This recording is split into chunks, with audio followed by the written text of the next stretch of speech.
In terms of change and the concept of change, we saw that on a comprehensive basis with governmental regulators, passage of laws and regulations in response to the COVID crisis, in the courthouse, and in the retooling of theories by the class action bar.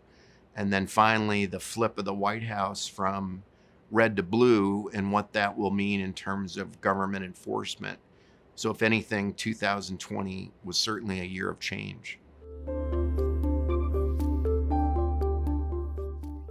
The Department of Labor and the EEOC have done things in terms of issuing new regulations, new approaches. One example would be Department of Labor issued documents regarding tip pooling, joint employer issues at the EEOC level in terms of the bringing up systemic cases or the approval process on lawsuits to be initiated by the EEOC. And then with the Biden White House and the Biden election platform, employers can expect that there'll be more intense and intrusive government enforcement and government regulation than we've seen in the last 4 years under the Trump administration.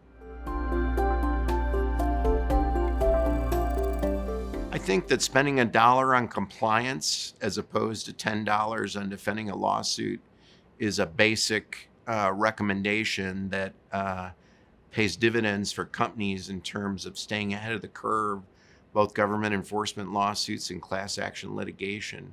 More often than not, these sorts of lawsuits don't come as a surprise, and there's the sort of things that employers can get ahead of, control, and invest in compliance activities to prevent these sorts of things from happening.